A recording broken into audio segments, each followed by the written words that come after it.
So a very very good day all of you. चलिए, company law पढ़ रहे थे हम लोग और कौन सा चैप्टर स्टार्ट किया था कंपनी लॉ में? General meetings. जनरल मीटिंग्स का मतलब क्या होता था? शेयर होल्डर्स की मीटिंग कि बोर्ड ऑफ डायरेक्टर्स की मीटिंग? शेयर होल्डर्स की। हम लोग बेसिकली ये पढ़ रहे थे कि एक कंपनी में दो तरीके की मीटिंग्स होती हैं, शेयर होल्डर्स की और बोर्ड ऑफ डायरेक्टर्स की। बोर्ड ऑफ डायरेक्टर्स की मीटिंग को बोर्ड मीटिंग कहा जाता है। और अगर हम लोग वर्ड जनरल मीटिंग यूज कर रहे हैं तो जनरल मीटिंग का मतलब ही क्या हुआ? Share holders meeting. कितनी मीटिंग होती थी शेयर होल्डर्स की? वैसे 3 होती थी, हम लोगों ने अभी तक 2 डिस्कस करी हैं। कौन कौन सी? Annual general meeting and extraordinary general meeting. Annual general meeting वो मीटिंग होती थी जो हर साल में एक बार होना मैंडेटरी है। और एक्स्ट्रा ऑर्डिनरी जनरल मीटिंग कौन सी होती थी? कब होती थी? कभी भी होती थी। मतलब जब जब बोर्ड ऑफ डायरेक्टर्स को ऐसा लगता है कि कोई ऐसा मैटर है जो उनको शेयर होल्डर से डिस्कस करना है, उसके लिए वो कभी भी मीटिंग बुलवा सकते हैं। और ऐसी मीटिंग को हम लोग क्या कहते हैं? Extra ordinary general meeting. हम लोग ने एक और पॉइंट देखा था कि नॉर्मली तो मीटिंग के लिए कम से कम कितने लोग चाहिए? 2। लेकिन कुछ सिचुएशंस होती हैं जिसमें even 1 person can hold the meeting, right? And I think we have to start from here only. Members meeting, yes? चलिए, we are starting from here only. A company is required to hold meeting of the members to take approval of certain business items. The meeting to be held annually for seeking approval to certain ordinary business. जरा mark करिए ये word ordinary business, और इसको जरा understand करते हैं ये ordinary business क्या है। देखिए, बिजनेस का मतलब समझिए, बिजनेस का मतलब वो मैटर्स जो मीटिंग में डिस्कस होने हैं, ठीक है? 2 तरीके के बिजनेस होते हैं अगर हम लोग बिजनेस की बात करते हैं। एक होता है ऑर्डिनरी बिजनेस और एक होता है स्पेशल बिजनेस। बहुत ध्यान से समझिएगा इन दोनों का कॉन्सेप्ट। देखिए, हर साल कंपनी में कुछ नॉर्मल मैटर्स हैं, रेगुलर मैटर हैं जो हर साल के एंड में होने ही हैं। जैसे आपको याद होगा, मैंने आपको बताया था कि हर साल जब आप स्कूल में थे तो एवरी ईयर एक मीटिंग होती थी ईयर एंड पे, और आपको ये श्योर होता था कि उस मीटिंग में क्या होना है। क्या होना होता था? रिपोर्ट कार्ड मिलना था। यानी कुछ मीटिंग्स ऐसी होती हैं, कुछ बिजनेस ऐसे होते हैं जिनका होना निश्चित है। फॉर एग्जाम्पल, कंपनी में एक ईयर एंड के बाद सोचिए क्या होता होगा? फाइनेंशियल स्टेटमेंट बनते होंगे। फाइनेंशियल स्टेटमेंट का मतलब क्या हो गया? Balance sheet, profit and loss account. और ये फाइनेंशियल स्टेटमेंट किसको प्रेजेंट किए जाते होंगे? शेयर होल्डर्स को, ठीक है? इसके अलावा dividend declaration. What do you mean by dividend? Dividend सुना? अच्छा, किसको मिलता है डिविडेंड? शेयर होल्डर्स को। कंपनी में जब प्रॉफिट्स होते हैं तो वो प्रॉफिट्स शेयर होल्डर्स को डिस्ट्रीब्यूट किए जाते हैं। किस फॉर्म में? डिविडेंड के फॉर्म में। तो कुछ चीजें ऐसी होती हैं जो ईयर के एंड पे होना निश्चित है। ये बिजनेस ऑर्डिनरी बिजनेस है कि हर साल के एंड में एनुअल जनरल मीटिंग होगी, शेयर होल्डर्स आएंगे, फाइनेंशियल स्टेटमेंट हम उनको दिखा देंगे, डिविडेंड डिक्लेयर कर देंगे। अगर कोई डायरेक्टर रिटायर हो रहा होगा तो उसकी जगह किसी नए को अपॉइंट कर देंगे। ये ऐसे काम है जो हर साल होना ऑर्डिनरी है, नॉर्मल है, ये होंगे ही होंगे। ऐसे बिजनेस को हम लोग क्या कहते हैं? ऑर्डिनरी बिजनेस, ठीक है? इनके अलावा कोई और मैटर है, कोई और सिचुएशन आ गई कंपनी में, इनके अलावा कोई और एक्स्ट्राऑर्डिनरी सर्कमस्टांस आ गया, उन सबको हम लोग क्या कहते हैं? Special business.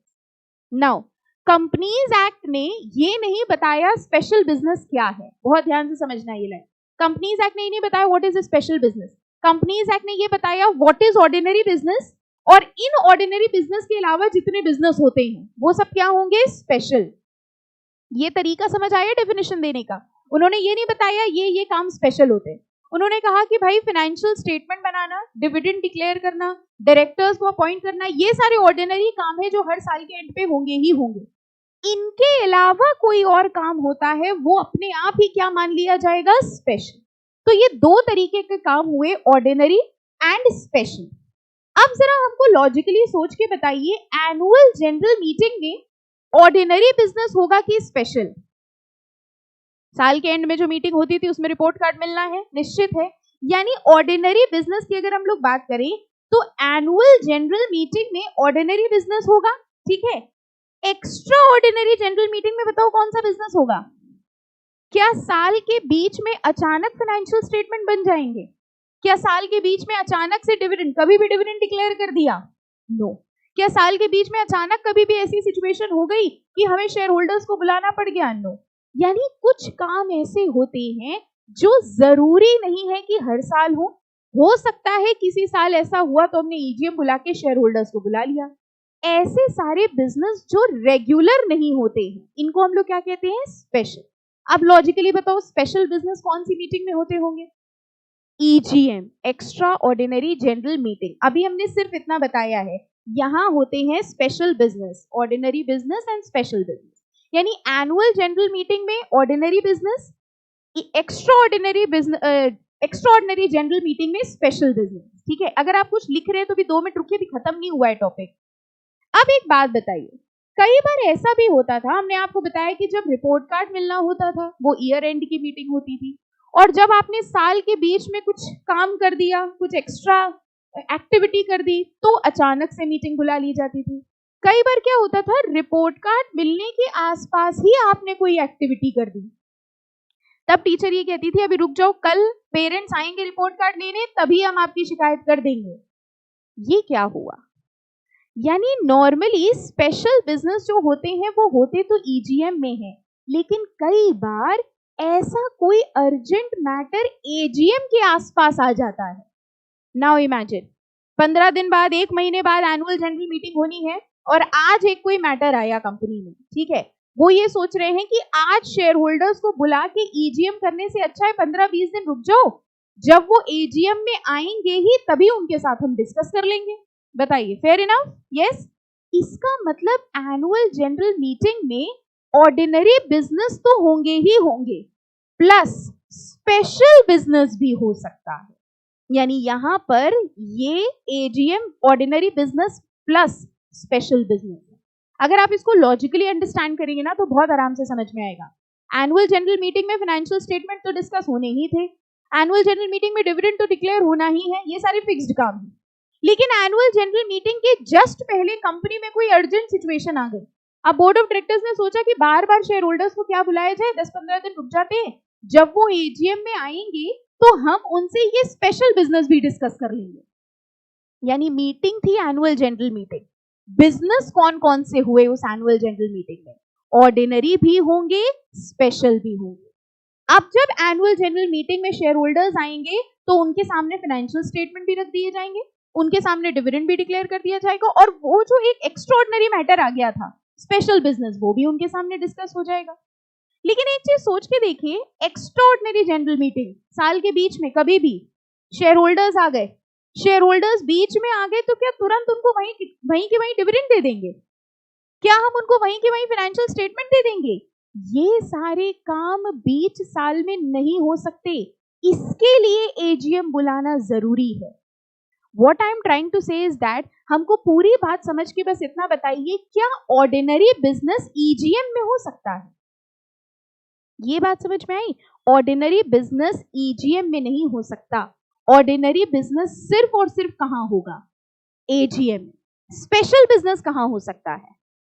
दोनों में, एजीएम में भी हो सकता है, ईजीएम में भी हो सकता है। तो कुल मिला के सिर्फ इतनी सी बात है, 2 तरीके की मीटिंग्स हैं, annual general meeting, extraordinary general meeting. 2 तरीके के बिजनेस हैं। बिजनेस का मतलब, अच्छा एक चीज और, जब भी हम लोग ऑर्डिनरी बिजनेस और स्पेशल बिजनेस कहते हैं तो कुछ बच्चे इसको ऑर्डिनरी रेजोल्यूशन और स्पेशल रेजोल्यूशन से कंफ्यूज होते हैं। आपको याद है कल हम लोगों ने डिस्कस किया था what is an ordinary resolution and a special resolution. Ordinary resolution क्या था? देखो, resolution is the decision of the meeting and business is what is to be done at the meeting. ये दोनों बातें बिल्कुल अलग हैं। कई बार बच्चों को ये लगता है ऑर्डिनरी बिजनेस में ऑर्डिनरी रेजोल्यूशन पास होता है और स्पेशल बिजनेस में स्पेशल रेजोल्यूशन पास होता है। ऐसा बिल्कुल भी नहीं है, इन दोनों बातों का एक दूसरे से कोई लिंक नहीं है। बिजनेस होने का मतलब मीटिंग में क्या काम हो रहा है, रेजोल्यूशन का मतलब मीटिंग में क्या डिसाइड हो रहा है, इनफैक्ट कैसे डिसाइड हो रहा है। हम लोग यहाँ पर ऑर्डिनरी रेजोल्यूशन और स्पेशल रेजोल्यूशन की बात कर रहे हैं कि ऑर्डिनरी बिजनेस और स्पेशल बिजनेस की बात कर रहे हैं? बिजनेस की कि मीटिंग में क्या होना है। एनुअल जनरल मीटिंग में वो सारे काम होते हैं जो फिक्स्ड हैं, जो साल के एंड में होने ही है, निश्चित है होना। यानी कौन से बिजनेस? Ordinary business. प्लस अगर कोई स्पेशल बिजनेस एजीएम के आसपास आ गया, कोई ऐसी एक्स्ट्राऑर्डिनरी सिचुएशन एजीएम के आसपास अराइज हो गई, तो उसी टाइम ईजीएम बुलाने की बजाय हम एजीएम में ही उसको डिस्कस कर लेते हैं। यानी अगर हम नटशेल में इसको देखें तो एनुअल जनरल मीटिंग में ऑर्डिनरी बिजनेस तो हो ही सकता है, उसके साथ साथ कौन सा बिजनेस हो सकता है? स्पेशल। लेकिन एक्स्ट्रा ऑर्डिनरी जनरल मीटिंग में अगर शेयर होल्डर्स आ रहे हैं तो उनके सामने वो ऑर्डिनरी चीजें डिस्कस नहीं की जाएंगी। ऑर्डिनरी चीजें डिस्कस करने के लिए एनुअल जनरल मीटिंग होगी साल के एंड में। ठीक है, तो बस इतनी बात थी काम की जो आपको याद रखनी है कि एनुअल जनरल मीटिंग में दोनों तरीके के बिजनेस हो सकते हैं। ऑर्डिनरी बिजनेस भी हो सकता है, स्पेशल बिजनेस भी हो सकता है, जबकि एक्स्ट्रा ऑर्डिनरी जनरल मीटिंग में सिर्फ और सिर्फ एक तरीके का बिजनेस होगा, कौन सा? स्पेशल। ठीक है, हमने आपको यह भी बता दिया कि स्पेशल बिजनेस की डेफिनेशन हमारे एक्ट में नहीं दी है। एक्ट में अभी हम लोग आगे आज ही के लेक्चर में देखिएगा, आगे वो पूरा डिस्कशन बताएंगे कि ऑर्डिनरी बिजनेस क्या है, स्पेशल बिजनेस क्या है। हमारे एक्ट ने ये बताया ऑर्डिनरी बिजनेस क्या है, तो स्पेशल बिजनेस की डेफिनेशन क्या हुई बताइए? वो सारे बिजनेस जो ऑर्डिनरी नहीं है, यानी डिविडेंड डिक्लेरेशन के अलावा, फाइनेंशियल स्टेटमेंट डिस्कस करने के अलावा, इसके अलावा जो और काम होते हैं वो सब के सब किस कैटेगरी में फॉल करेंगे? स्पेशल। अब देखो क्या लिखा था, the meeting to be held annually. The meeting to be held annually, बताइए कौन सी मीटिंग की बात हो रही है? Annual general meeting. The meeting to be held annually for seeking approval to certain ordinary business, क्योंकि ऑर्डिनरी बिजनेस एजीएम में ही होना निश्चित है। क्या ऑर्डिनरी बिजनेस ईजीएम में हो सकते हैं? बताइए, ऑर्डिनरी बिजनेस ईजीएम में हो सकते हैं, स्पेशल बिजनेस ईजीएम में हो सकते हैं, स्पेशल बिजनेस एजीएम में हो सकते हैं, पक्का? तो देखिए लिखा है, the meeting to be held annually for seeking approval to certain ordinary business is called annual general meeting. A meeting to be held to transact any business other than ordinary business। पहले तो बताओ, any business other than ordinary business किसकी बात कर रहे हैं? Special business. अब देखो साफ साफ इन्होंने स्पेशल बिजनेस नहीं लिखा, इन्होंने लिखा any business other than ordinary business, यानी ऑब्वियसली ये किसकी बात कर रहे हैं? Special business. और ये स्पेशल बिजनेस कहाँ कहाँ हो सकते हैं? एजीएम में भी हो सकते हैं और ईजीएम में भी। तभी देखिए लिखा है, a meeting to be held to transact any business other than ordinary business are called extraordinary general meeting। इस लाइन से क्या हम लोग ये कह सकते हैं कि ईजीएम में सिर्फ एक तरीके का बिजनेस होगा? लाइन पढ़िए अपने आप, a meeting to be held to transact any business other than ordinary business is EGM। इसका सीधा सीधा मतलब क्या हुआ? ईजीएम में कितने प्रकार के बिजनेस हो सकते हैं? सिर्फ एक, कौन सा? Special business. आई होप इतनी सी बात क्लियर है। ठीक है, चलो, मेंबर्स मीटिंग तीन तरीके की, annual general meeting, extra ordinary general meeting and class meeting, जिसमें से हम लोग सबसे पहले डिस्कस करने वाले हैं आज कौन सी meeting? Annual general meeting, which is defined under section 96 of the companies act. Okay, चलिए, annual general meeting is an important annual event where members get an opportunity to discuss the activities of the company। मैंने आपको बताया था कि इसका purpose क्या है। साल भर कंपनी में काम किसने किया है? बताइए, शेयर होल्डर्स ने कि बोर्ड ऑफ डायरेक्टर्स ने? बोर्ड ऑफ डायरेक्टर्स ने। बोर्ड ऑफ डायरेक्टर्स वो इलेक्टेड रिप्रेजेंटेटिव्स हैं किसके? Share holders. और साल भर बोर्ड ऑफ डायरेक्टर्स ने जो काम किया है उस काम का डिस्कशन प्रेजेंट करते हैं वो अपने काम को किसको? शेयर होल्डर्स को। Section 96 provides, very important, mark करिए इस लाइन को। हम लोग ने 1% कंपनी के बारे में सुना है ना? 1% कंपनी में बताइए कितने मेंबर होते हैं? 1।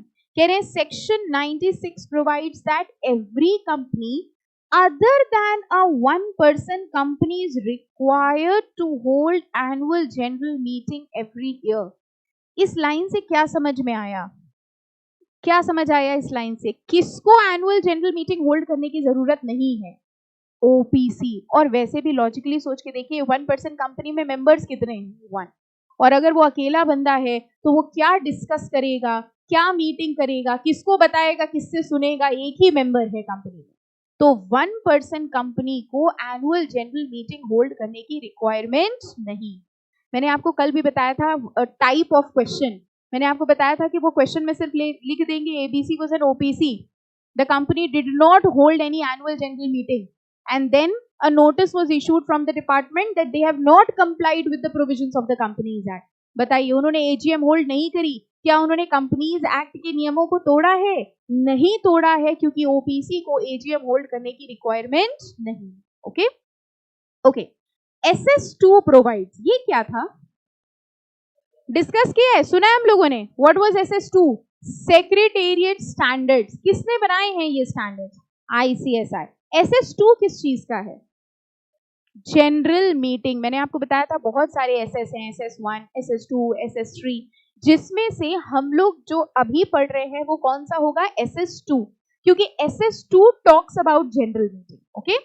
SS2 provides that the board shall every year convene or authorize convening of a meeting of its members called annual general meeting.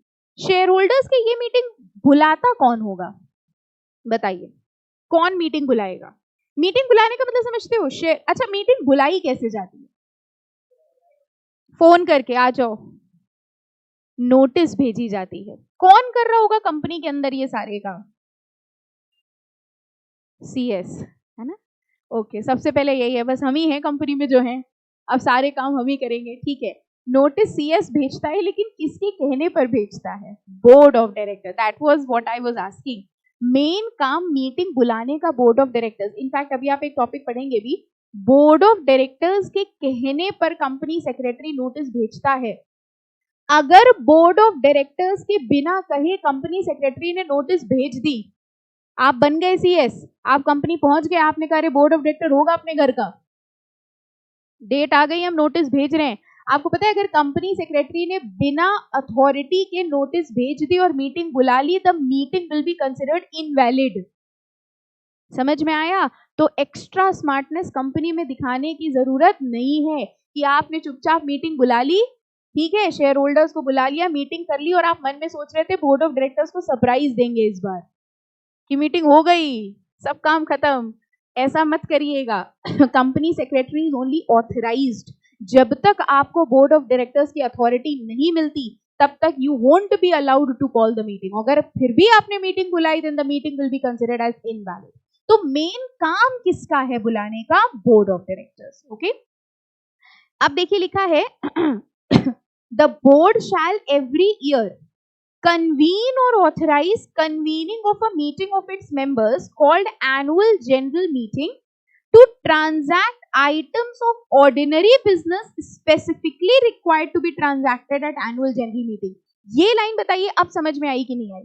कह रहे हैं एनुअल जनरल मीटिंग बुलाएंगे किस बिजनेस को ट्रांजैक्ट करने के लिए? ऑर्डिनरी बिजनेस को ट्रांजैक्ट करने के लिए. आगे क्या लिखा है? As well as special business. अब बताइए, बात क्लियर हो गई?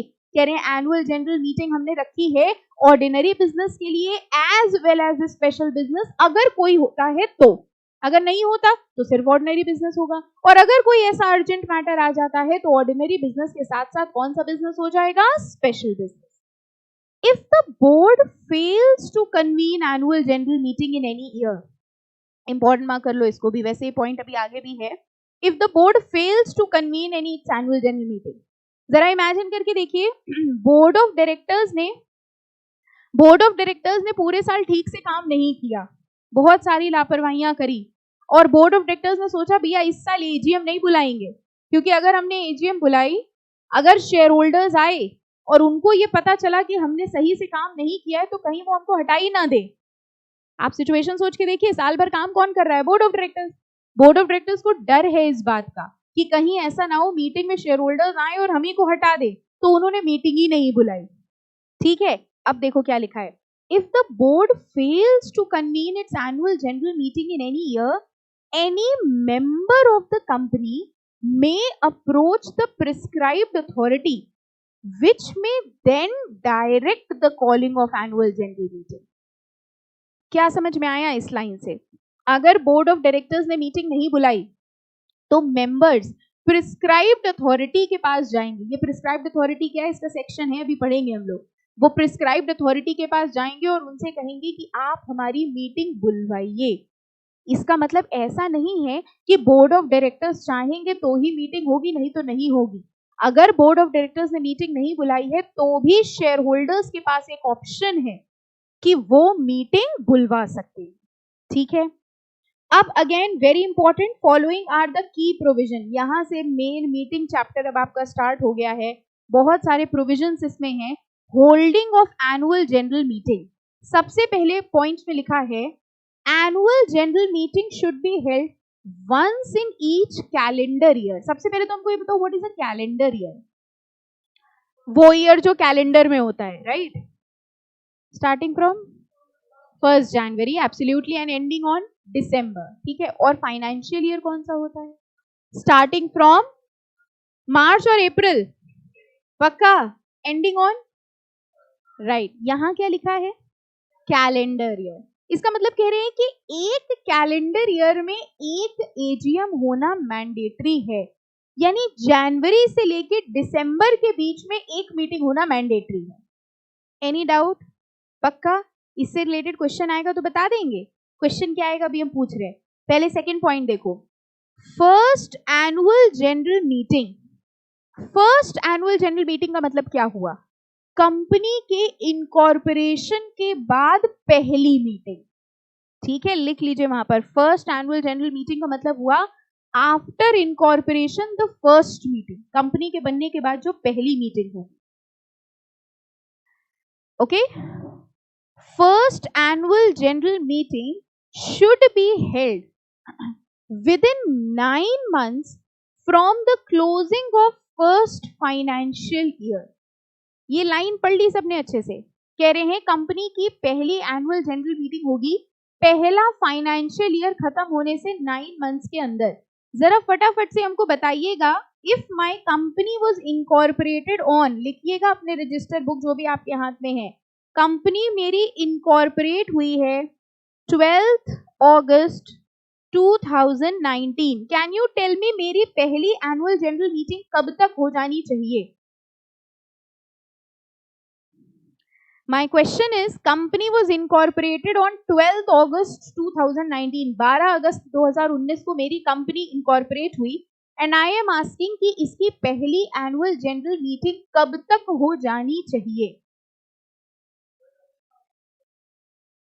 अच्छा, सबसे पहले तो हमको ये बताओ 12th मई, ओके, सबसे पहले तो हमको ये बताइए 12th अगस्त 2019 अगर डेट है तो इसका फाइनेंशियल ईयर खत्म कहां होगा? इसका फाइनेंशियल ईयर खत्म होगा 31 मार्च। ईयर 2019 की 20? इसमें किसको डाउट है? पहले ये बताओ कि मैम ऐसा कैसे हो गया, साल वही रखिए, इसमें तो डाउट नहीं है। 31 मार्च 2020, राइट? कह रहे हैं जहां आपका पहला फाइनेंशियल ईयर खत्म हुआ है वहां से 9 मंथ्स काउंट करिए। जरा ऐसे काउंट करना आता है आपको? करके बताइए 31 मार्च से 9 मंथ्स कितने हुए? अच्छा, जो लोग शांत है वो काउंट कर रहे हैं अभी भी, कल तक बता देंगे कि मैम उसमें 9 मंथ्स यहां खत्म हुए। कितने हुए 9 मंथ्स? 31 दिसंबर, एब्सोल्युटली 31 दिसंबर। ईयर बताइए? 2020। दिस इज द डेट जहां तक पहली एजीएम हो जानी चाहिए। जरा कंडीशन देखो क्या लिखी थी बुक में, एक बार फिर से पढ़िए क्या लिखी थी। वो कह रहे थे first annual general meeting of the company should be held within 9 months from the closing of first financial year. 9 months from the closing of first financial year. हमने आपको पूछा मेरी कंपनी बनी है 12 अगस्त 2019 को, अगर अगस्त में मेरी कंपनी बनी है, अगस्त 2019, इसका फाइनेंशियल ईयर क्या हुआ? 1920। ठीक है, यानी कि मेरा फाइनेंशियल ईयर खत्म हो रहा होगा 31 मार्च 2020, मतलब 2020। ठीक है, यहां से 9 मंथ्स कितना हुआ? 31 दिसंबर 2020, यानी हमारी पहली एनुअल जनरल मीटिंग 31 दिसंबर 2020 तक हो जानी चाहिए। आ गया सबको समझ में? पक्का? दूसरा क्वेश्चन लिखिए जरा, बताइए My company was incorporated on 20th April 2019. The company was incorporated on 20th April, 20 अप्रैल 2019. इसकी पहली एनुअल जनरल मीटिंग कब तक हो जानी चाहिए? 31 दिसंबर. एक ऑप्शन आया है मेरे पास 31 दिसंबर 2020 और 2019. 2020. Any other option? सबका यही आंसर है पक्का? किसी का कोई और ऑप्शन हो तो बता दीजिए. नो. कैसे निकाला आपने? 20th अप्रैल 2019 का भी फाइनेंशियल ईयर कहां खत्म होगा? 31 मार्च 2020. और वहां से 9 मंथ्स. ठीक है, कितना हुआ? 31 December 2020. I hope no doubt. पक्का समझ आ गया. एक बात बताइए, पहली कंडीशन कौन सी थी? दूसरी पढ़ रहे थे ना हम लोग. पहली कंडीशन पढ़ी कौन सी थी? अभी पढ़ा. हर कैलेंडर ईयर में एक मीटिंग होना मैंडेटरी है. हमको एक बात बताइए, अगर हम इस सिचुएशन को लेके चलें, बल्कि चलो इसी सिचुएशन को ले रहे हैं. मेरी कंपनी इनकॉर्पोरेट हुई है 2019 में, ठीक है, और मेरी पहली, जैसा कि आपने कैलकुलेट किया, पहली एनुअल जनरल मीटिंग हो जानी चाहिए 31 दिसंबर 2020. अब हम क्वेश्चन पूछने जा रहे हैं, बहुत ध्यान से सुनिएगा. एक कंपनी ने, मतलब यही जो कंपनी थी, इसने अपनी एजीएम होल्ड करी लेट से 30th नवंबर 2020. पहले बताओ इसने सही किया गलत किया? ये कंपनी थी, ये 20 अप्रैल 2019 को बनी थी. इसकी पहली एजीएम 31 दिसंबर 2020 तक हो जानी चाहिए थी. इसने 30 नवंबर 2020 को होल्ड कर ली. सही किया गलत किया? जब इस कंपनी ने 30 नवंबर 2020 को मीटिंग होल्ड करी तो हमने एक ऑब्जेक्शन रेज किया. हमने कहा कि आपने एनुअल जनरल मीटिंग होल्ड करने की सेकंड कंडीशन तो कंप्लाई कर ली है, लेकिन आपने फर्स्ट कंडीशन कंप्लाई नहीं करी है, क्योंकि 2019 में आपने कोई मीटिंग होल्ड ही नहीं करी. आप ध्यान दीजिए, 2019 की मीटिंग कहां हुई? ये समझ आया हमने क्या बोला? ये कंपनी बनी है 20th अप्रैल 2019 में, ठीक है, और इसकी पहली मीटिंग कंपनी ने कब होल्ड करी? 2020 में. 19 की मीटिंग कहां गई? जबकि पहली कंडीशन के हिसाब से हर कैलेंडर ईयर में एक मीटिंग होना जरूरी है. अब बताओ इस कंपनी ने सही किया या गलत किया?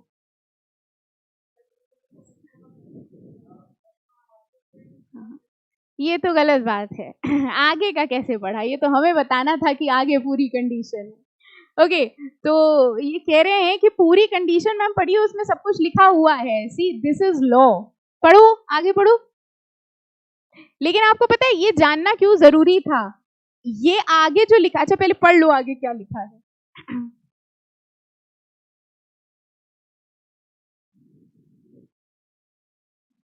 पढ़ लिया? ये आपको ज्यादा समझ में क्यों आया पता है? क्योंकि वो क्वेश्चन अराइज हुआ आपके माइंड में. वरना आप नॉर्मली पढ़ जाते, अच्छा ठीक है पहले साल नहीं करेंगे, आपने कह दिया तो हम नहीं करेंगे meeting. But you have to understand कि लॉ में ऐसी लाइन क्यों लिखी है, इसीलिए ये रूल बना.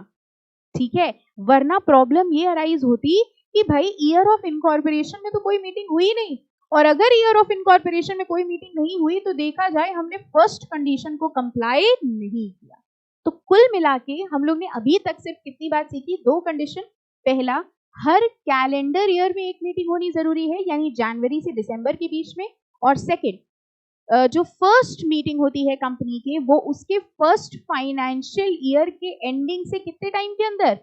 9 मंथ्स के अंदर हो जानी चाहिए. और ऐसी सिचुएशन में ऐसा हो सकता है कि ईयर ऑफ इनकॉर्पोरेशन पे कोई मीटिंग ना हो. ठीक है, देखो लिखा था, कह रहे हैं hence it shall not be necessary for the company to hold any annual general meeting in the year of incorporation. तो वो अपनी कंपनी जो 30 नवंबर को मीटिंग होल्ड कर रही थी, उसने कुछ गलत किया कि सब सही है? सब सही है, क्योंकि जिस साल कंपनी इनकॉर्पोरेट हुई है जरूरी नहीं है कि वो उस साल भी एनुअल जनरल मीटिंग कंडक्ट करे. क्लियर हो गई 2 कंडीशन. नाउ थर्ड में कह रहे हैं subsequent annual general meeting. What is subsequent annual general meeting? पहली एनुअल जनरल मीटिंग के बाद. भाई आज एक कंपनी बनी, ठीक है, उसकी पहली एनुअल जनरल मीटिंग हुई, अब ये जो पहली एनुअल जनरल मीटिंग हो गई, इसके बाद जो अगले साल होगी वो पहली एनुअल जनरल मीटिंग थोड़ी ना होगी, पहली वाली तो हो चुकी। जो आगे की जितनी भी एनुअल जनरल मीटिंग होगी उन सबको हम लोग कहते हैं क्या, सब्सिक्वेंट एजीएम। ठीक है, सब्सिक्वेंट के लिए देखो कितने महीने लिखे हुए हैं, द कंपनी शुड बी, हाँ, the subsequent annual general meeting of the company should be held within 6 months from the date of closing of relevant financial year। अब 6 months जोड़ के बताइए कहां तक होल्ड हो सकती है, 30th सितंबर की 31st सितंबर? कितने लोगों को लग रहा है मैम 31st सितंबर? अच्छा, कितने लोगों को लग रहा है इसमें दिक्कत ही क्या है, 31st सितंबर है तो? कोई बात नहीं, आराम से सोचना, समझ में आएगा क्या दिक्कत है। सो 30th सितंबर तक हो जानी चाहिए subsequent annual general meeting, right. हम लोग ईजीएम पढ़ रहे हैं कि एजीएम पढ़ रहे हैं? एजीएम। एनुअल जनरल मीटिंग में कौन सा बिजनेस होता है, ऑर्डिनरी की स्पेशल? ऑर्डिनरी, दोनों। एक्स्ट्रा ऑर्डिनरी जनरल मीटिंग में कौन सा होता है? अच्छा, एनुअल जनरल मीटिंग का सेक्शन कौन सा था, ध्यान दिया आपने, कौन सा सेक्शन था? 96। ठीक है, पहली एनुअल जनरल मीटिंग कब तक हो जानी चाहिए? Within 9 months from the date of incorporation, नहीं, from the date of end of first financial year. Subsequent annual general meeting कब तक हो जानी चाहिए? Within 6 months from the end of financial year, और एक कैलेंडर ईयर में एक मीटिंग होना मैंडेटरी है।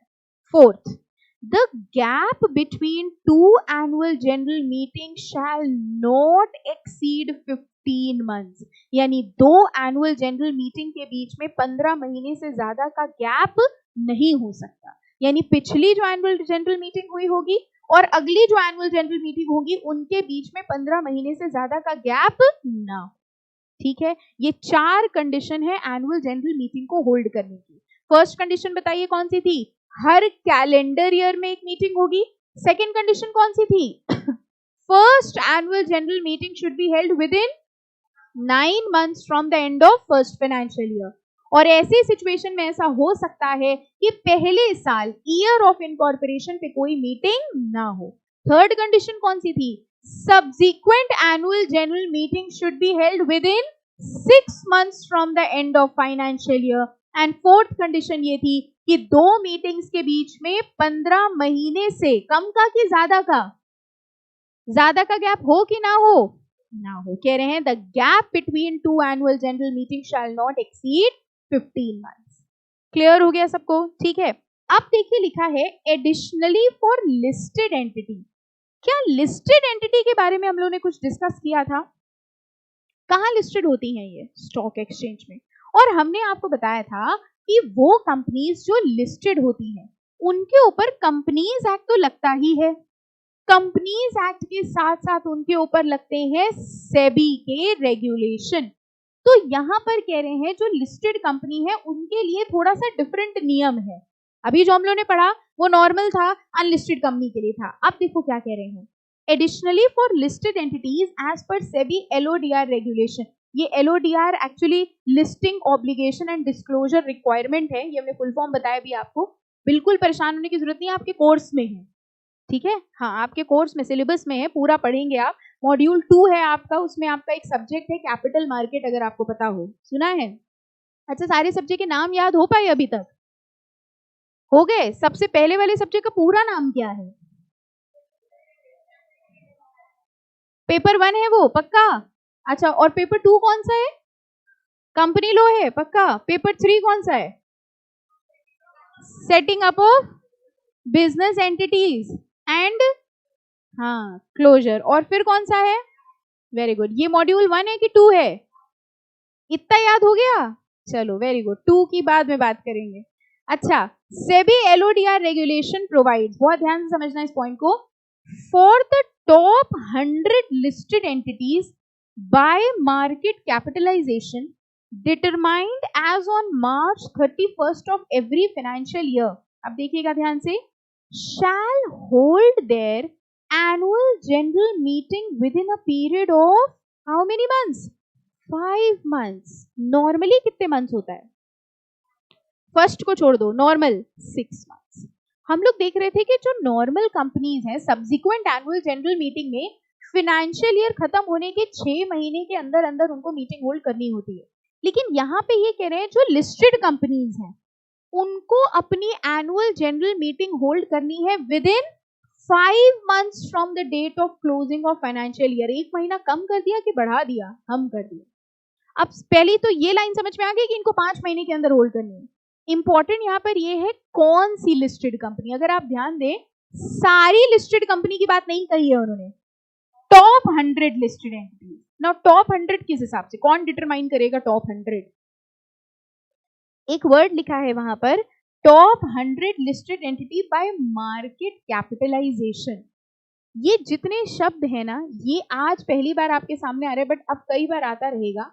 बहुत ध्यान से समझिए। आपको पता है जो कंपनी लिस्टेड होती है उनका एक शेयर प्राइस होता है। जैसे हम लोग कहते हैं ना स्टॉक मार्केट में इतने का बिक रहा है, रिलायंस का एक शेयर मार्केट में इतने रुपए का बिक रहा है, ठीक है, ये उसका प्राइस होता है। मार्केट कैपिटलाइजेशन का मतलब होता है number of shares into market price. लिखो वहां पर पहले तो मार्केट कैपिटलाइजेशन पे लिख लीजिए number of shares into market price. अब फॉर एग्जाम्पल हम आपसे कहें लिख लिया number of shares into market price. मान लीजिए हम आपसे कहें रिलायंस कंपनी के मार्केट में, फॉर एग्जाम्पल है ये सिर्फ, वैसे तो बहुत सारे शेयर हैं, 100 शेयर है मार्केट में और एक शेयर इनका 10 रुपए का बिक रहा है, तो क्या आप बता सकते हो मार्केट कैपिटलाइजेशन कितना है? 1000। Number of shares into market price, ये होता है मार्केट कैपिटलाइजेशन। तो किसी भी कंपनी का मार्केट कैपिटलाइजेशन निकालने का तरीका सोचो क्या हुआ, उसके कितने शेयर मार्केट में फ्लोट हो रहे हैं। फ्लोट होने का मतलब उसके कितने शेयर मार्केट में हैं जिनको खरीदा बेचा जा सकता है, और एक शेयर की वैल्यू कितनी है। हमने कहा भाई रिलायंस के 100 शेयर ऐसे हैं जो मार्केट में बिक रहे हैं और एक शेयर की वैल्यू 10 रुपए की है, तो कुल मिला के रिलायंस का मार्केट कैपिटलाइजेशन इज 1000 रुपीज। ऐसे ही सारी कंपनीज का होगा जो भी लिस्टेड है। इनमें से हमने टॉप कितनी उठा ली? 100। आप समझ में आया? टॉप 100 का मतलब ये नहीं कि जो मन में आए वो टॉप हो गई, नहीं, top 100 by their market capitalization, यानी सारी कंपनीज का जो भी लिस्टेड है उन सबका मार्केट कैपिटलाइजेशन निकाल लिया, उसमें से टॉप 100 देखा कि भाई ये टॉप 100 है, और उन टॉप 100 को करना क्या था, प्रोविजन क्या पढ़ रहे थे हम लोग, उन टॉप 100 को अपनी एनुअल जनरल मीटिंग कितने महीनों के अंदर? 5 मंथ्स के अंदर होल्ड करनी। आ गई बात समझ में? एग्जाम में क्वेश्चन बहुत ध्यान से पढ़ना। अगर कहीं क्वेश्चन में उन्होंने ऐसा कुछ लिखा है, ABC limited was a listed company and was ranked amongst the top 100 listed entities, the company held its annual general meeting on such and such date, इतना क्वेश्चन आते ही आपके दिमाग में आ जाना चाहिए कि कौन से वाले प्रोविजन की बात कर रहे हैं। ये नॉर्मल की बात ही नहीं कर रहे हैं, टॉप 100 लिस्टेड एंटिटी की बात कर रहे हैं। हमारी कंपनी लिस्टेड कंपनी है, टॉप 100 की लिस्ट में आ रही है, यानी 6 महीने का प्रोविजन उनके ऊपर नहीं लगेगा। उनके ऊपर कौन सा प्रोविजन लगेगा? 5 मंथ्स का। तो वो प्रॉपर डेट दे देंगे कि such and such company held it's meeting. अब ध्यान से समझना, हम लोग ने क्या देखा था, 6 महीने के हिसाब से लास्ट डेट कौन सी थी? 30 सितंबर। तो वो कहेंगे कि ABC limited was a listed company and was ranked as top 100 listed companies as per market capitalization. The meeting, the annual general meeting of the company was held on 25th September. ठीक है, अब बताओ compliance हुआ है कि नहीं हुआ है, बताइए। 25 सितंबर, जो भी ईयर जो भी उनके हिसाब से हो, 25 सितंबर को उन्होंने मीटिंग होल्ड करी, ठीक है। बताइए इस कंपनी ने अपनी एनुअल जनरल मीटिंग सही होल्ड करी है कि नहीं करी है? नहीं करी है। अगर आप नॉर्मल कंपनी के हिसाब से सोचोगे तो सही है, क्योंकि 30 सितंबर होती है, लेकिन इस क्वेश्चन में डिफरेंस क्या था? This was a listed company ranking among top 100, इसलिए यहां पर प्रोविजन कितने का लगेगा? 5। अब आपको ये समझ में आ रहा है कि क्यों इन डेप्थ है कंपनी लॉ, क्या difference. That is why I was saying from the very beginning, याद नहीं करना, इसमें क्या याद कर लेंगे, बस ध्यान से क्वेश्चन देखना है कि वो क्या पूछ रहा है। ओके, तो देखो लिखा हुआ था, additionally for listed entity as per SEBI regulation, for the top 100 listed entities by market capitalization, determined as on 31st of every financial year shall hold their annual general meeting within a period of 5 months from the date of closing of financial year. The top 100 listed entities shall provide one-way live webcast of the proceedings of annual general meeting. One-way live. अब normally जैसे meetings में होता है ना कि video conferencing भी use हो सकता है, तो ये कह रहे हैं आपको लाइव वेबकास्ट दिखाना पड़ेगा कि भाई देखो ये हमारी एनुअल जनरल मीटिंग चल रही है. अच्छा, लिस्टेड कंपनियों के ऊपर ज्यादा रूल्स एंड रेगुलेशंस होते होंगे कि अनलिस्टेड के ऊपर? जाहिर सी बात है. सेबी कहता है कि अगर तुम्हें लिस्ट होना है तो तुमको हमारे एडिशनल रूल्स एंड रेगुलेशंस को फॉलो करना होगा. इसलिए जब भी हमेशा ध्यान रखिए, अनलिस्टेड के ऊपर रूल्स एंड रेगुलेशंस कम होंगे और लिस्टेड कंपनीज के ऊपर रूल्स एंड रेगुलेशंस ज्यादा होंगे, क्योंकि उनके ऊपर कंपनीज एक्ट जो लग रहा है वो तो लग ही रहा है, साथ ही साथ क्या लगेगा? सेबी रेगुलेशन. क्लियर? ठीक है. तो एनुअल जनरल मीटिंग की 4 कंडीशंस हम लोगों ने पढ़ी. सबसे पहली कंडीशन क्या थी? हर कैलेंडर ईयर में एक मीटिंग होनी चाहिए. Second, first annual general meeting should be held within 9 months from the end of financial year. However, it is possible that in the first year of incorporation there is no meeting. Third क्या था? Subsequent annual general meeting कब तक हो जानी चाहिए? Within 6 months from the end of financial year. And fourth क्या था? 2 meetings के बीच में 15 महीने से ज्यादा का गैप ना हो. जबकि जो सेबी के हिसाब से टॉप 100 लिस्टेड कंपनीज हैं as per their market capitalization, उनको कितने महीनों के अंदर होल्ड करना है? 5 months. क्लियर? अब देखिए लास्ट डेट. अच्छा, एक और बोल्ड में लाइन लिखी है. ये क्या लिखा है? ये तो पहली बार देख रहे हैं हम लोग. देख रहे हैं पहली बार? क्या लिखा है? 1% company is exempt from holding N AGM. 1% company को एनुअल जनरल मीटिंग होल्ड करनी है कि नहीं करनी है? नहीं करनी है. ये पॉइंट हम लोग ने पहले भी पढ़ लिया. क्लियर? ठीक है, चलिए आगे. अब जरा ध्यान से देखना, last date for holding AGM other than first AGM. पहले तो फर्स्ट एजीएम के अलावा, यानी हम लोग किसकी बात कर रहे हैं? Subsequent AGM. सब्सिक्वेंट एजीएम की पहली कंडीशन क्या थी? ब्लॉक पे ही देखना, AGM is to be held within 6 months from the close of relevant financial year. ये पढ़ चुके हैं. डेट बताओ कब तक हो जानी चाहिए? 30th September. ठीक है. Second, not more than 15 months shall elapse between the date of one AGM and that of next AGM. ये कंडीशन भी पढ़ चुके हैं. पढ़ा है कि नहीं पढ़ा है? तो हमको जरा सोच के बताओ, अगर मेरी पिछली मीटिंग अगस्त में हुई थी, अगस्त 2005, ठीक है, तो अगली मीटिंग कब तक हो जानी चाहिए इस क्लॉज के हिसाब से? 15 महीने के हिसाब से कैलकुलेट करिए. जनवरी. अच्छा, क्वेश्चन रिपीट करें. क्वेश्चन सुनिए. हम इस क्लॉज की बात कर रहे हैं, 15 महीने की बात कर रहे हैं. अच्छा, 15 महीने ही नहीं जोड़ पा रहे हैं. ठीक ठीक ठीक, कोई बात नहीं. हमने ये पूछा, मेरी कंपनी की पिछली मीटिंग हुई है अगस्त में, ठीक है, अगस्त 2005. तो ये बताओ 15 महीने के क्लॉज के हिसाब से मेरी अगली मीटिंग कब तक हो जानी चाहिए? अगस्त से अगस्त कितने हो गए? 12 महीने. सितंबर, अक्टूबर, नवंबर, हो गए 15. जोड़ के देख लो कैलकुलेटर पे. यानी कि अगर हम लोग लास्ट डेट लेके चले तो 30th नवंबर लिख लें. ठीक है, नवंबर लिख लें. 30th छोड़ो, नवंबर लिख लें. चलो, सेकंड वाली कंडीशन नवंबर. हम आपको कुछ एक्सप्लेन करने जा रहे हैं, इसलिए ये एग्जाम्पल. अभी आप कुछ मत लिखना, नवंबर मत लिखना. हमने एग्जाम्पल लिया है अगस्त 2005 का. ओके, हम लोग क्या बात करने वाले हैं यहाँ पर? Last date for holding meeting. अभी देखिएगा क्या होगा सिचुएशन. पहली कंडीशन ये थी कि 6 महीने के अंदर हो जानी चाहिए. अगर 6 महीने के अंदर हो जानी चाहिए, then the meeting should be held till 30th September, right? दूसरी उन्होंने कहा 15 महीने के अंदर हो जानी चाहिए. तो हमने आपसे कहा फॉर एग्जाम्पल, अगर पिछली मीटिंग हमारी अगस्त 2005 में हुई है, तो उस हिसाब से 15 महीने के कैलकुलेशन के हिसाब से नवंबर तक मीटिंग हो जानी चाहिए. अग्रीड? थर्ड क्या था? कह रहे हर कैलेंडर ईयर में होनी चाहिए, यानी लास्ट डेट बताओ? दिसंबर. ठीक है, ये 3 डेट्स आ गई आपके पास.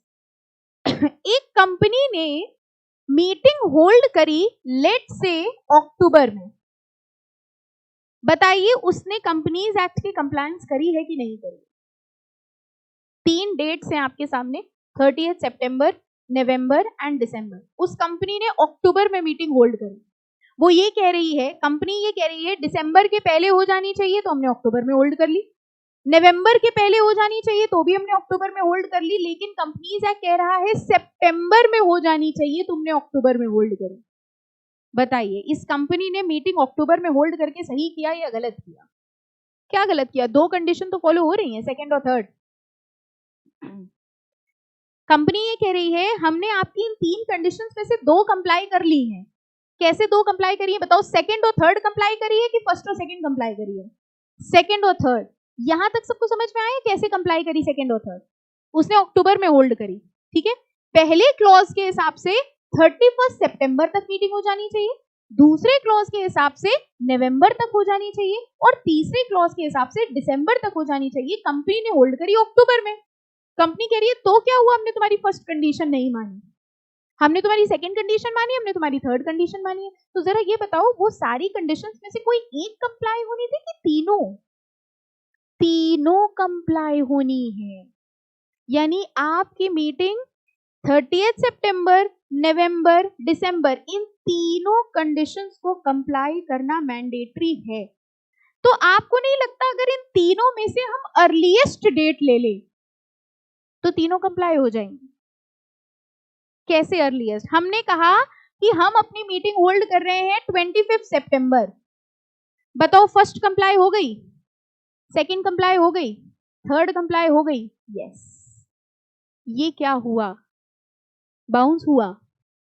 कुछ है नहीं टेक्निकल, बड़ा आसान सा है। वो ये कह रहे हैं कि तीनों कंडीशंस को कंप्लाई करना जरूरी है। तीनों कंडीशन मतलब 6 महीने के अंदर हो जानी चाहिए, 15 महीने से ज्यादा का गैप नहीं होना चाहिए, और कैलेंडर ईयर में होना चाहिए। आपको समझाने के लिए हमने 3 डेट्स ले लिए। 6 महीने के अंदर हो जानी चाहिए मतलब 30 सितंबर तक हो जानी चाहिए। 15 महीने के अंदर हो जानी चाहिए, उसका हमने एक एग्जाम्पल ले लिया कि भाई अगर पिछली मीटिंग अगस्त में हुई थी तो अगली मीटिंग नवंबर तक हो जानी चाहिए। और तीसरी कंडीशन थी कि हर कैलेंडर ईयर में होना चाहिए, तो उस साल के दिसंबर तक हो जानी चाहिए, ठीक है। अब अगर हमें ये चाहिए कि ये तीनों कंडीशंस कंप्लाई हो तो हम इन तीनों में से अर्लीस्ट डेट लें।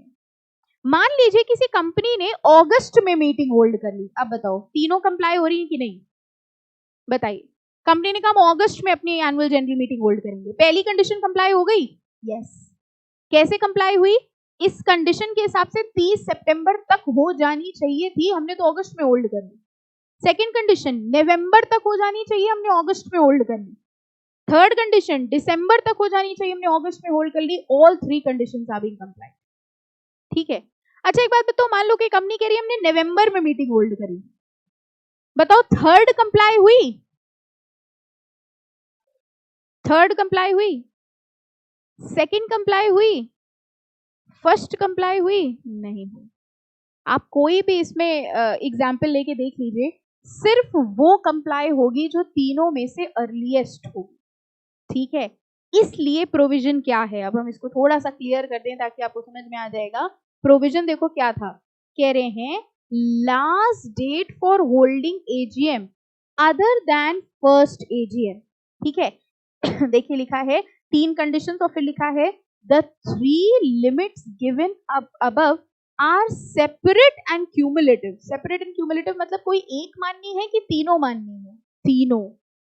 non compliance of any of them would constitute an offense। अगर आपने उनमें से किसी भी एक कंडीशन का non compliance किया तो offense मतलब गलत मान लिया जाएगा, non compliance माना जाएगा। अब जरा आखिरी लाइन पढ़ो क्या लिखी है, therefore last date for holding AGM shall be the earliest of the above। यानी इन तीनों में से जो सबसे पहली डेट है, अगर हम उस डेट तक AGM होल्ड कर लेंगे तो तीनों कंडीशंस बाय डिफॉल्ट कंप्लाई हो जाएंगे। आ गई बात समझ में? यानी अब अगर आपको किसी कंपनी में ये कैलकुलेशन करना है कि एनुअल जनरल मीटिंग कब रखी जाए, ये ध्यान में रखते हुए कि कंपनीज एक्ट के सारे नियम कानून कंप्लाई हो जाए, तो सबसे पहले इन तीनों के डेट्स निकाल लो। 6 मंथ्स वाली की डेट फिक्स रहेगी 30 सितंबर, और कौन सी फिक्स रहेगी बताओ? कैलेंडर ईयर वाली भी फिक्स रहेगी 31 दिसंबर। चेंज कौन सी होगी हर कंपनी में? 15 मंथ्स वाली, क्योंकि 15 मंथ वाली इस बात पे डिपेंड है कि उनकी पिछली मीटिंग कब हुई थी। तीनों डेट्स लिख लिए, तीनों में से जो अर्लीस्ट है, सबसे पहली है, उसके पहले पहले होल्ड कर लेंगे तो तीनों कंप्लाई हो जाएंगे, और अगर उसके पहले हमने होल्ड नहीं किया तो किसी ना किसी एक कंडीशन का नॉन कंप्लायंस हो जाएगा। अब बताइए क्लियर है कि नहीं? आ गया सबको समझ में? हम लोग एनुअल जनरल मीटिंग पढ़ रहे थे कि ईजीएम? अच्छा, हम लोग बोर्ड मीटिंग पढ़ रहे थे कि शेयर होल्डर्स मीटिंग? पक्का? कौन से सेक्शन में पढ़ा? 96 में। सबसे पहली एनुअल जनरल मीटिंग कब तक हो जानी चाहिए? Within 9 months from the end of financial year. Her calendar year में कितनी मीटिंग्स होनी चाहिए? 1। 2 मीटिंग्स के बीच में कितने से ज्यादा का गैप नहीं हो सकता? 15 मंथ से ज्यादा। और ऐसी कौन सी डेट है जो तीनों कंडीशन कंप्लाई हो जाए?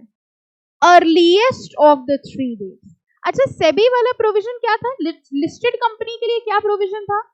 5 मंथ्स के अंदर मीटिंग होल्ड करनी सारी लिस्टेड कंपनी को। टॉप 100 कैसे पता चलेगा? Market capitalization. What is market capitalization? Number of shares into market price. Clear? यहां तक हो गया? ठीक है। अब देखो एक ब्लॉक लिखा है जिसमें उन्होंने एग्जाम्पल दिया है। हम लोग ऑलरेडी सारे एग्जाम्पल पढ़ चुके हैं, तो इसको होमवर्क लिख लो, ये पढ़ लेना। And I am moving to the next point, that is extension of validity period of AGM. ठीक है? नाम से क्या समझ में आ रहा है? एक्सटेंशन ऑफ वैलिडिटी का मतलब क्या हुआ? कह रहे हैं टाइम एक्सटेंड कर रहे हैं। देखिए क्या लिखा है, in case it is not possible for a company to hold an annual general meeting within the prescribed time. कह रहे हैं जो प्रिस्क्राइब्ड टाइम है, अगर तब तक एनुअल जनरल मीटिंग होल्ड नहीं हुई, द रजिस्ट्रार में, ये कौन होता है रजिस्ट्रार? सुना है? आरओसी सुना है? आरओसी रजिस्ट्रार, जिसके अंडर में सारी कंपनीज होती हैं। ठीक है? कह रहे registrar for any special reason extend the time within which an annual general meeting shall be held. तो अगर मान लीजिए आपके पास कोई जेन्युइन रीजन है कि भैया इस वजह से हम मीटिंग होल्ड नहीं कर पाए, तो रजिस्ट्रार आपको एक्सटेंशन दे देगा। जरा पढ़ के बताइए कितने महीनों का? इंपॉर्टेंट मार्क कर लीजिए। Such extension can be for a period not exceeding 3 months. Last line important mark करिए और पढ़िए अपने आप क्या लिखा है। No such extension of time can be granted by registrar for holding the first annual general meeting. क्यों? क्योंकि आपको नहीं लग रहा फर्स्ट वाली तो ऑलरेडी एक्सटेंडेड थी। फर्स्ट वाली को होल्ड करने के लिए कितना समय था? 9 months। सब्सिक्वेंट वालों में कितना था? 6 मंथ। तो पहली वाले में तो ऑलरेडी 3 महीने एक्स्ट्रा मिल रहे थे, बल्कि 3 महीने भी क्या एक्स्ट्रा मिल रहे थे। अगर आप ये सोच के देखो तो इनकॉर्पोरेशन से, हाँ, फाइनेंशियल ईयर एंड वहां से 9 मंथ, तो कह रहे भैया इतने टाइम पे तो होल्ड कर ही सकते हैं। लेकिन हाँ, सब्सिक्वेंट एनुअल जनरल मीटिंग, आपका ईयर खत्म हुआ, वहां से 6 महीने के अंदर मीटिंग कर लीजिए। किसी वजह से अगर आप मीटिंग नहीं कर पा रहे हो तो आप रजिस्ट्रार को रिक्वेस्ट करो और वो आपको एक्सटेंशन दे देगा। कितने महीने का? 3 मंथ्स। लेकिन सबसे इंपॉर्टेंट इसमें जो था वो ये कि ये 3 महीने का extension first annual general meeting के लिए एप्लीकेबल नहीं है। क्वेश्चन कैसा आएगा एग्जाम में? Such and such company was incorporated on such and such date. ठीक है? कंपनी अपनी फर्स्ट एनुअल जनरल मीटिंग नहीं होल्ड कर पाई due to certain reasons and therefore they applied to the registrar for granting extension of 3 months. अभी तो बड़ा समझ में आ रहा है ना, अभी तुरंत आंसर आ रहा है, और अभी आपको लग रहा है अच्छा बस ये आएगा पेपर में ना। सो अभी इसलिए समझ में आ रहा है क्योंकि सामने आंसर लिखा हुआ है, क्लिक कर रहा है। लेकिन आप सोच के देखो जब पूरा सब्जेक्ट हो जाएगा तो ये छोटे छोटे पॉइंट्स क्लिक नहीं होते। उस टाइम आपके दिमाग में बड़ा पॉइंट क्लिक होगा कि हाँ एक्सटेंशन का क्लॉज था एक। अब वो एक्सटेंशन का क्लॉज तो था, लेकिन किसके लिए नहीं था? फर्स्ट एजीएम के लिए नहीं था। तो वो यही पूछ लेंगे कि such and such company is this दिन इनकॉर्पोरेट हुई, कंपनी को एनुअल जनरल मीटिंग होल्ड करनी थी, लेकिन due to such reasons the company could not hold the AGM and so they applied to the registrar for granting extension. तो क्या registrar extension grant करेगा? नहीं करेगा, क्योंकि फर्स्ट एनुअल जनरल मीटिंग में एक्सटेंशन नहीं मिल सकता। I hope it is clear now. Block में जो क्वेश्चन लिखा है क्या अब आपको पढ़ सकते हैं अपने आप? बताइए क्या लिखा है? The gap between 2 annual general meeting can never exceed 15 months. I hope it is clear now. ठीक है? अगर आपको थोड़ी सी भी कंफ्यूजन लग रही है, डेट्स में कंफ्यूजन लग रही है कुछ भी, तो आराम से घर पे पढ़िएगा। ठीक है? धीरे धीरे अपने आप सोच के देखिएगा, मंथ्स काउंट करके देखिएगा। ठीक है? कई बार हो जाता है मंथ्स नहीं याद होते, कोई बात नहीं। ठीक है? कोई बात नहीं, कोई दिक्कत नहीं, कोई मंथ्स नहीं आएंगे एग्जाम में। तो धीरे धीरे ऐसे कैलेंडर सामने रख के थोड़ा सा प्रैक्टिस कर लीजिएगा तो समझ आ जाएगा। फिर भी ना समझ में आए तो प्लीज आस्क मी, ठीक है।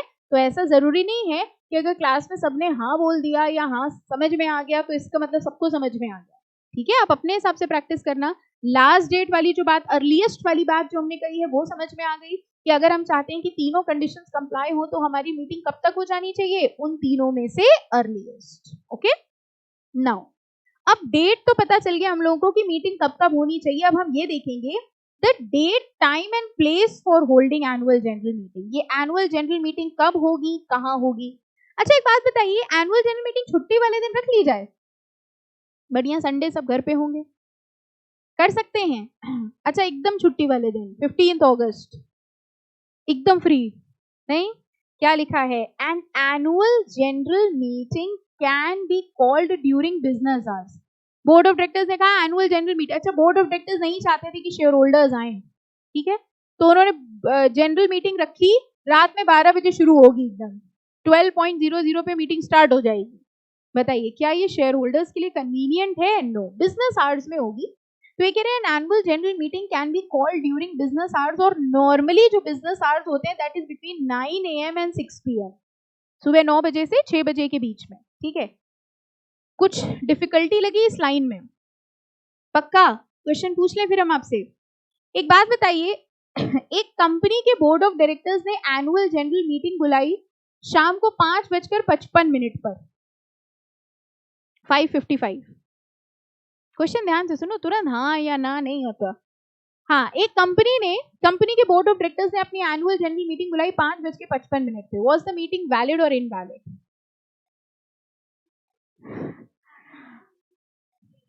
ओके, एक आंसर आया है मेरे पास कि मैम 5:55 पे मीटिंग बुलाई तो 5 मिनट में थोड़ा ना मीटिंग हो जाएगी, 5 मिनट तो हाई हेलो में निकल जाएगा।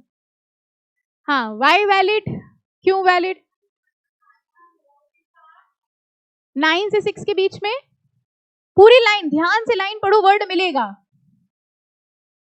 क्या लिखा है? एंड लिखा है। अच्छा ठीक है, और ध्यान से देखिए, N annual general meeting can be called, called ये नहीं लिखा है शुड बी फिनिश्ड, ये कहाँ लिखा है? ये लिखा है बुलाई जा सकती है। दिस इज लॉ, ऐसे पॉइंट्स पकड़े जाते हैं। 5:55 भी छोड़ो, 5.59 बोर्ड ऑफ डायरेक्टर्स ने कहा this time will do something special, meeting 5.59 पे बुलाई गई, ठीक है। वैलिड है कि इनवैलिड है?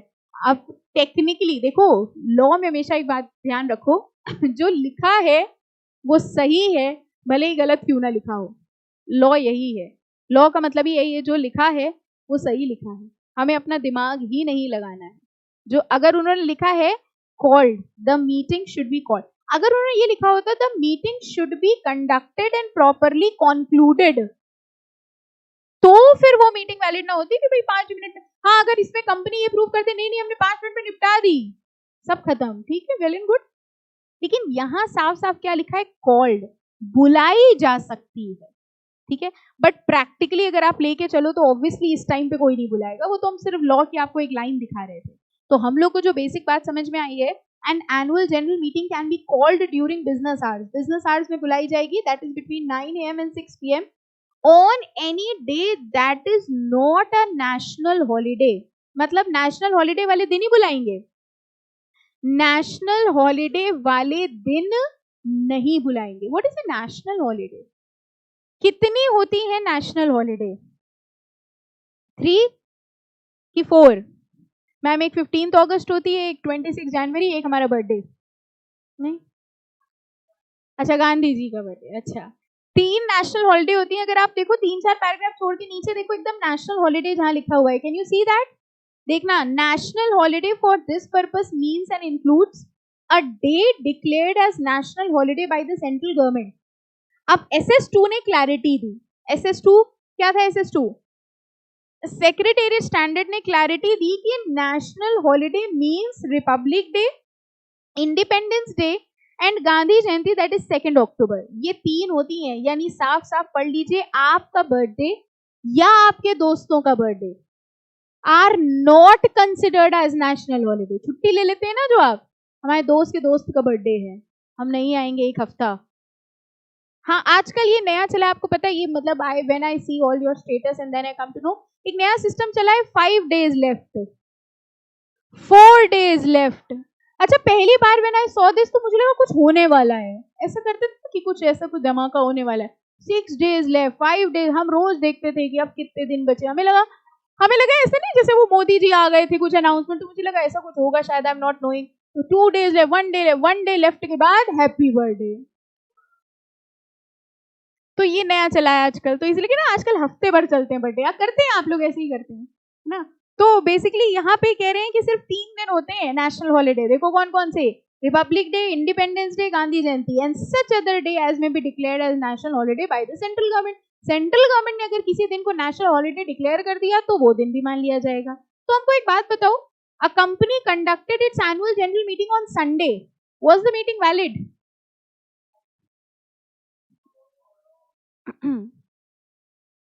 My question is a company conducted its meeting on Sunday, ठीक है, was the meeting इस क्लॉज के हिसाब से बताओ, 9 से 6 बिजनेस आवर्स छोड़ो, ये बताओ इस क्लॉज के हिसाब से वैलिड है कि इनवैलिड?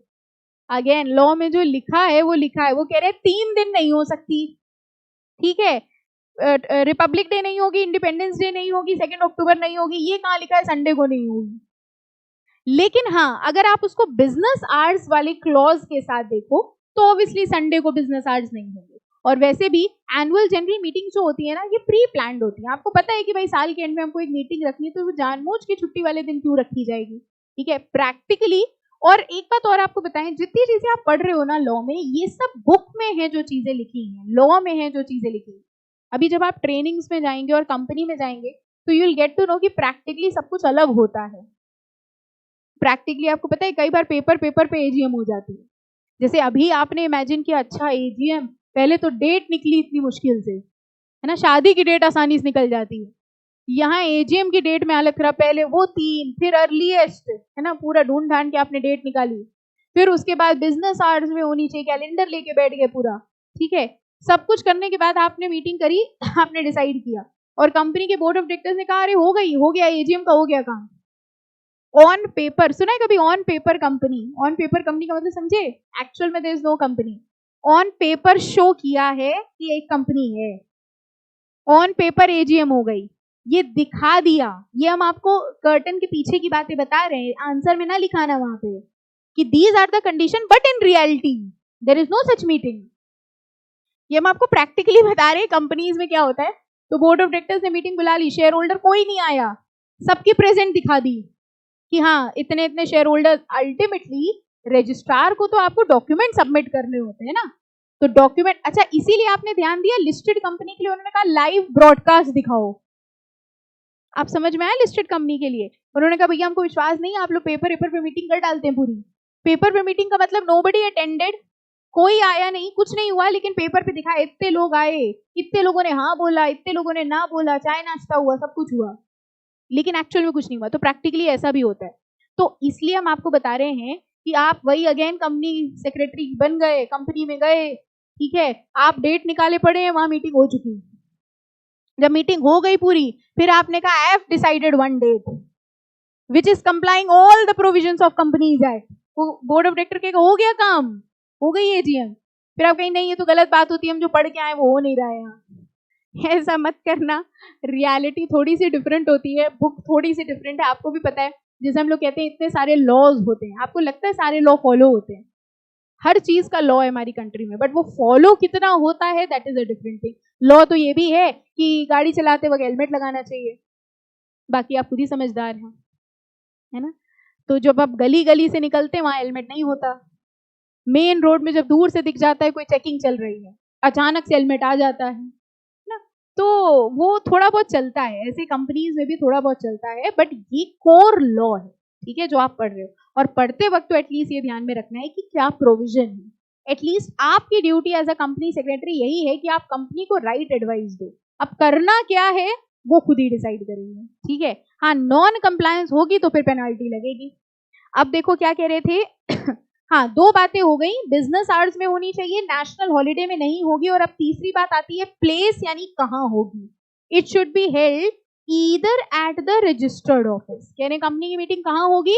रजिस्टर्ड ऑफिस में, or at some other place within the city, town or village in which the registered office of the company is situated.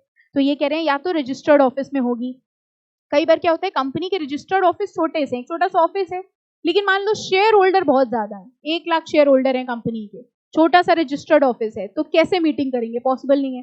तो उसी शहर में वो कोई जगह ले लेते हैं, कोई हॉल ले लेते हैं और वहां पे मीटिंग कंडक्ट कर लेते हैं। तो ये कह रहे हैं नॉर्मली मीटिंग कहाँ होनी चाहिए, रजिस्टर्ड ऑफिस में या फिर उसी शहर में जहां पर रजिस्टर्ड ऑफिस सिचुएटेड है। ठीक है, तो 3 चीज हो गई, date, time and place.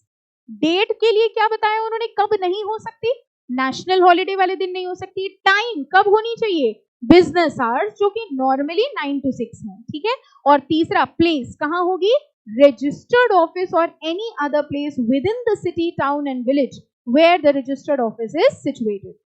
The central government is empowered to exempt any company from these provisions subject to such conditions as it may impose. तो अगर सेंट्रल गवर्नमेंट चाहे तो किसी कंपनी को इन कंडीशन से एग्जेम्प्ट कर सकती है। क्लियर, समझ आ गया सबको? ठीक है, अब देखो इसके आगे जो 2 पैराग्राफ थे, इन्होंने 3 अलग अलग कंपनीज के लिए बोला है। अनलिस्टेड कंपनी क्या कर सकती है, गवर्नमेंट कंपनी क्या कर सकती है। गवर्नमेंट कंपनी कौन सी कंपनी हुई, गवर्नमेंट कंपनी कौन सी कंपनी, गवर्नमेंट कंपनी क्या पब्लिक कंपनी हुई।